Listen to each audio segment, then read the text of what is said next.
Today, honestly, is like the first day I can say I actually really feel almost back to myself.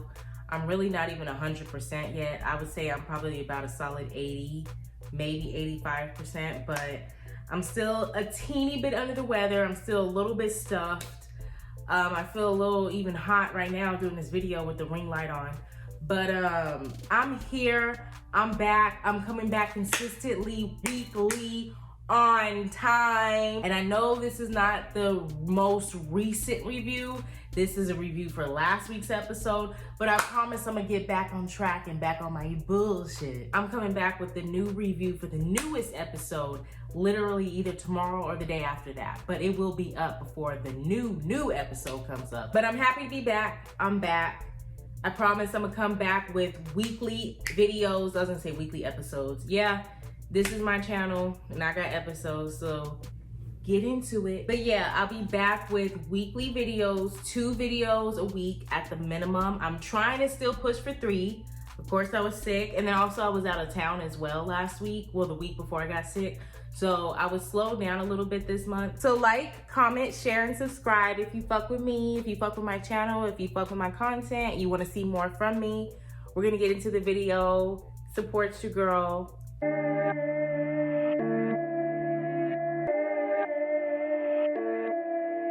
Okay, so we're gonna get the party started with Rachel. So we start out with her needing to get her driver's license. She needs her boyfriend to take her to get her license. She needs to learn how to drive. She's old enough to drive. She also decides to get contacts. Bro, and still to this day, I can't even laugh as hard as I want to, but when she roasted the y'all had to have screamed when she walked in that bathroom and roasted the absolute shit out of herself.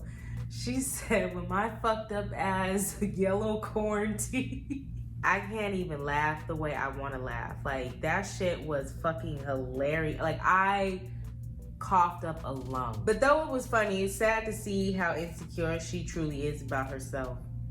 And with her never being able to fully see, and she finally got the contacts and was able to wear them for the first time, she was able to really see clearer what she really looked like, everything in full vision, and she didn't like what she seen. And that was a real reality check for her, to really look at herself physically, emotionally, mentally, for who she truly is. And I feel like, yeah, she was looking at herself physically, but it also was like she never really got to see herself, you know? Like, I feel like this season she's really starting to see herself in a different way. She's growing, she's evolving, she's learning, and that's good. She should. She's becoming a grown woman, she's a mother, and that's a good thing. And with the context, that was the next step, the next level. Now she can visually see what she's been feeling that she needs to do about her physical appearance, her lifestyle, whatever it is. And it was kind of sad to see herself feel like that about herself, and to see, you know, it's like, oh, you should be happy, you're finally getting these contacts, and then like, no, actually, it makes me like depressed to see that I'm not attractive to myself. I don't like where my life is at, you know, whatever it is that she was seeing specifically. And it's just like, that was a real moment. Rachel and her mom, and like, you know, they have their back and forth pretty much every episode. I feel like Rachel doesn't have a touch of Brianna, where she sometimes, her delivery is a little off. She doesn't have to necessarily yell or cuss at her mom, but she's not as bad as Brianna. Brianna's honestly a lot worse with it. I would say Rachel has moments. She has had moments when she went off, but the difference is Rachel's mom sometimes kind of deserves it a little bit. Brianna's mom is a lot less of a yeller, and she's a lot more lenient and understanding with Brianna. So sometimes, like with Brianna, it really just be coming off like, girl, calm down. So with Rachel, it's like more understandable, but still she does have the touch. So I would say she can watch it, but you know, she is trying a little bit. It does seem like she's not as bad with it. It also seems like her and her mom are just in 2 different levels, 2 different pages, but her mom is trying to be understanding. I do feel like her mother is, like she said in her confessional at the end of the episode, she's backing off a little bit because she does feel like she can't really tell Rachel what to do, because every time she tries, they get in an argument and Rachel doesn't like it, which is true and understandable.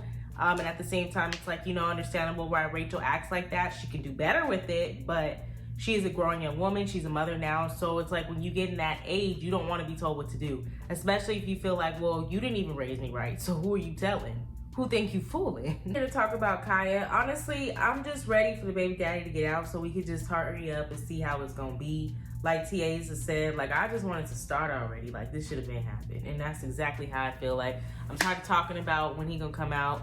Let's see what it's gonna be. Let's get into it. But he's getting out real soon. Everybody has conversations about it. It looks like, well, obviously, Tiaza and Kaya and the mama all moved into a nice new home. Congratulations on that. It looks nice. They're settling in. They didn't mention it, but you could tell. They talk about the baby daddy getting out soon. He still really don't want to talk to Tiaza. He feels some type of way towards her. He don't want to talk to her. But he can be cordial with her from a distance for the baby's sake, more. I have an opinion, but I don't want to bring it up. Even though I literally kind of just brought it up, but I didn't really bring it up because you don't know what I'm talking about. And I'm not going to say it because I don't want to be accusatory and I don't want to bash anyone, and I'm not there, so I don't want to say nothing. But I have an opinion and I might bring it up one day soon. We see the baby daddy have a call with his mama. I don't know none of these people's names, so I'm sorry. I'm going to just have to call it what it is. That's Kaya's baby daddy, and he was on the phone with his mama. They had a conversation. I don't know his name. I don't know the mama name. They had a conversation. He was just talking to her about his plans, about when he get out, he want to, I guess, go to college. I think he talking about like a university college. I don't know if he 100% know what type of college he want to go to, whether he want to do community or university, but he was telling his mom his plans about it. And she said something, which I'm glad she said, because I was thinking that too. What about the baby? And he was like, I'm gonna still be there for my son. I'm gonna still make sure he taken care of and stuff. And that's cool and everything. But if you talking about a university and you talking about you don't want to be in Virginia, you want to go somewhere else, but your son is in Virginia, homeboy, I don't know how that's gonna work. That's not realistic. So you either gonna have to go to a university that's near Amore to where you can see him on a weekly basis if you want to actually be an active father, not just send money, but be an active father. Or you're gonna have to go to a community college in Virginia. But either way, you're gonna have to be where Amore is if you wanna be an active father, okay? If you wanna be a once a month daddy, I send money, but I'm not actually in his life, then go on ahead, but take that role, because that's what you're gonna be, a once a month in his life father. I send money father. You won't be an active father. But if you wanna be an active father, okay, I have to make sure I pronunciate that right, because I am sick, an active father, because y'all get that confused. A lot of y'all think sending money, it means you're a parent. No. Active. If you want to be that, you need to be near your son. Kayla coming through with the drama. What did I tell y'all? She always comes through with it. To be honest with you, there's been so much drama between Kayla and her new baby daddy. I forgot about the old one. Y'all remember Stefan? I forgot about that man. But yeah, they say he not around though. Girl, he must not be, because I forgot about him. Mama trying to, girl, see Kayla, you need to pick different dudes, sis, because ain't you tired of your baby daddies as mamas trying to fight you? I'm not blaming Kayla, because at the end of the day, these are grown ass women that are twice, if not 3 times Kayla's age. And based on this evidences we see, they all bucked first, including Luke's sister. So it's not necessarily Kayla's fault. I mean, maybe she is sarcastic and she can be antagonizing with her attitude, but she never throws the first buck or the first punch, and she doesn't like outright call them out their name. She just irritates them and gets under their skin because she has an attitude. And even though, yes, she could come in with a better attitude, but it's like you can't control how somebody's gonna feel, especially if they feel like they're in the hot seat. If you already know the situation's tense, and then you see they come in kind of hostile, don't make it worse by calling them out their name and then trying to fight them. Like, it's like you want that.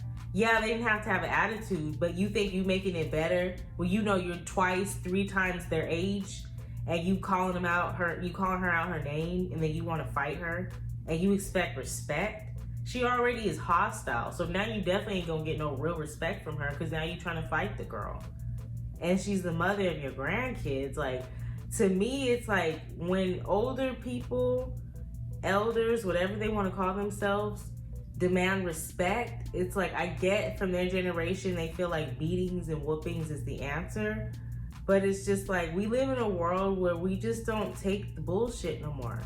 The millennials and the Generation Zs are not here for that. We will fight you back, or we'll just cut you the fuck off. I will cut you the fuck off. I'm not fighting back. I'm cutting you off. But a lot of them will fight you the fuck back, and they will bring guns too, and they don't give a fuck. So it's like you could try to whoop us if you want to, but we gonna whoop you back. So it's just like if you want respect, give it. Don't come in here with that. I'm an elder and you gotta do what I say, you gotta listen to me, or I'm gonna call you out your name and beat your ass. Okay, and I'm gonna give you that energy back, or you're gonna get one of me's, Sonia here, where I'll just cut you off completely and you won't see me again. Take your pick. So Isaiah's having his party. Kayla talks to her friend before it even happens about, everyone coming together and hoping that it's gonna be a good vibe, nobody's gonna have issue, whatever. I guess you could tell when Kayla and Luke arrived, Kayla is not fucking with that mama still, but she keeps it cordial by just like either not saying anything or keeping it very simple, minute. I only speak to you, you speak to me, vice versa. She didn't even say hi to her mama. And I think her and her mom aren't that close. You can kind of tell they're not. Like, the mom does try to be there for her, but you can tell Kayla doesn't really have that close of a relationship with her mom. It just doesn't seem that way. Also, when I think her friend's name is Ivory, the one that was with her during the almost fight. The mother-in-law doesn't like Ivory, Luke's mom. I don't know why she doesn't like Ivory. Obviously we didn't see everything that happened, so we can't really go off of just that clip, but it's like Ivory was just there to be a mediator. I don't understand why you have an issue with Ivory. And if anything, your daughter was the one that got bucked and was trying to fight first. So if Ivory did eventually get bucked back and be like, well, we with it, who wouldn't? Like, bitch, you're trying to fight me and you're double our size. I'm not even trying to be mean or funny, but the sister is literally the size of Kayla and her friend put together.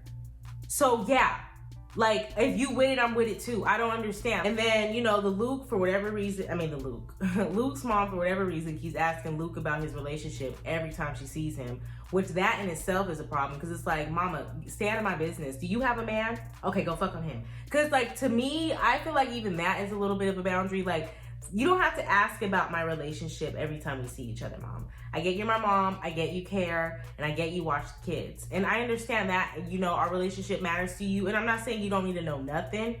She has the right to know some things, especially if she's watching the kids. But it's like, it feels like every time she sees Luke, she's always asking, like, what's going on with you and Kayla? What's going on? Like, mom, stay out the business. That's the problem. You're too much in their business. You and your daughter are too invested. Y'all need to get some men's of your own. And I hate to even say shit like that, but no, for real, get your own life. If it's not a man, get a hobby, get something to do. Because I'm sure y'all got a career, because you have to have money to take care of yourself. So you got a career. So it's not like you don't got money. Get a hobby. If you don't want a man or you don't got a man, get a hobby. Get something to do, because you're too involved in their relationship. That's why I say relationship, because you're all up in theirs. But it can just be a hobby. If you got a real good hobby and a real good life and a real good, your own shit you worried about, you wouldn't be all up in your son's business. So with her constantly asking her son about his grown-ass relationship, her and Luke decide, well, you know what? We need to have a talk, because we need to clear the air of what happened. But then it's like, I thought they did. I thought it could be cool. And you see the end of the conversation, the end of the episode, when the mother and the daughter have a conversation. And when they have that conversation, I said, you know what, Kayla? You wasted your time, sis. Don't even talk to them, because it's just gonna be some bullshit. They don't respect you. And the way they even said, Kayla as a woman, you can just tell by their mindset, and even the way they tried to fight Kayla just because she's having her issues with her man, who happens to be their brother and their son. You could just tell by the way they think and the way they look, they're always gonna look at Luke as he's innocent and she's the problem. And sis, just leave it alone. If you're gonna be with Luke, just deal with Luke. Don't deal with his family. because I could tell by that conversation it ain't finna go right. They don't actually respect you. By the way she called you, and she wasn't necessarily calling Kayla a bitch, she was just saying it in general, but still, even the way she was saying it and the way she was like referring to women as, if any bit, like, it's just like, you're a woman yourself, sis. And I get that's your son, but at the end of the day, you say, oh, Kayla as a woman, to keep bringing up the fact that he cheated on her. No, you as a woman should understand that a man cheating on a woman when she's pregnant is the most fucked up thing you can do. Because at the end of the day, men can't get pregnant. They can't have children physically. So even if Kayla cheated on him just as much as he cheated on her, it would never be the same, because he can never carry the children. Kayla can. She has to. And that was in the beginning of their relationship, when she was pregnant with his one and only child. She risked her life to give him a child. And while she's doing that, he's cheating on her. And then she finally gets him back. And you're making it seem like her as a woman, she shouldn't even bring it up. For her to keep bringing that up in his face. And you're like, oh, well, she should have just left. We could say the same thing about Luke then. He should just leave. What is he complaining about? Why is he crying? He cheated on her first while she was fucking pregnant. That's the worst thing you can do to a woman. Because men can never get pregnant. They can never risk their fucking lives to give birth to a child, whether they push it out or get it cut open. They'll never go through that ever in life. They'll never go through pregnancy. They'll never go through the hardships we have to go through just to get one child here, let alone multiple. And he cheated on her during the most vulnerable point of her life. And ended up also getting an abortion while being with him. Regardless of what your opinion is on it, that's what happened. But she's supposed to just leave or suffer in silence. But she can't do the same thing to him, and he's supposed to bite the bullet and take it just like she had to while she was pregnant. Like, get the fuck out of here with that shit. The same thing you're saying about Kayla, I could say that we could say the same thing about Luke. He should just leave too and quit complaining. Or stay and deal with it. Because you don't see her mama complaining every other day about Luke. So why is you complaining every other day about Kayla? You and your daughter. We could say the same thing. And I want to clarify this too, because the sisters and the mom was all like, and when Luke's wrong, we check him too. But the difference is you don't call Luke out of his name. And yeah, that's your brother and your son. So of course you're not going to. But it's like, Kayla doesn't have to be your blood. She's still the blood to your granddaughter and your niece. So for you to call her out her name because she made the same exact mistake Luke made. If anything, Luke's mistake was worse because he did it while Kayla was creating life. Stuff like that can make women have miscarriages. But we're gonna discard all that and pretend like all that doesn't matter, because as a woman, she shouldn't bring it up. But as a woman, you would think you guys would understand that. But no, I'm gonna keep it a buck. Maddie's storyline is kind of boring to me. But I am not going to be too hard on her, because in my opinion, I think she's depressed. She gives off very depressed vibes. She has the symptoms of a depressed girl. Even based on the way she dresses, she's always in pajamas and always in sweats or a sweater. And I know it's cold out there, but she's the only one constantly in pajamas. So I think she's depressed. And I'm not gonna speak too much on it because I don't know. But it comes off that way. I do feel bad for her a little bit. I do understand she's in a predicament. She is young. Everybody doesn't get it. So, I mean, I do understand that. And even though the signs were there, the signs have been there. And she got pretty much a second chance when she was able to move away with her dad, and she chose to go back to this guy and put herself back in the predicament she was before she left. Even though I wouldn't have done it, but I understand she's young, and you know, some people do not get it quickly. They have to fuck up 4 and 6 times before they get it. So I understand. And also she's depressed. That makes sense. But I think her life decisions, her relationship decisions, her decisions with Christian, and her decisions that she's been making since she's became a mom is kind of making her depressed, because she's not making good decisions. And she's not a bad person or a bad mom, but you choose the wrong partner,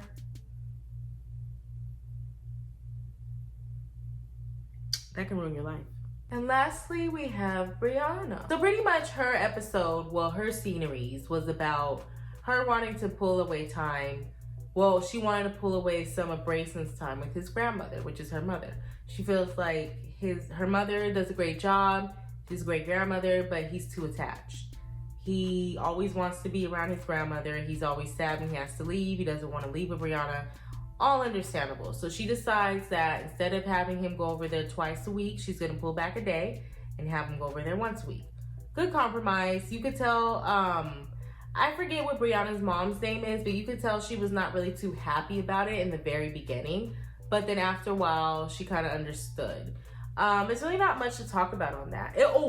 When Brayson's arm got stuck in that cup, oh my God, I was so sad for him. I was like, oh my God, like I was so happy once they were finally able to get it out, because that shit scared me. I was like, oh no.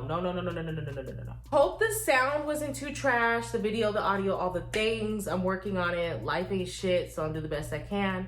Like this video if you like it, subscribe if you want to. I will be back literally tomorrow or the next day with the new video to the new episode. I'm about to watch it literally right now and take some notes. Get my day over with, try to get this video up as soon as possible, and then I will come back, like I said, the next day or the day after that with the new review. I promise. And then next week I'll be on time, on track every week. You know how it goes. So yeah.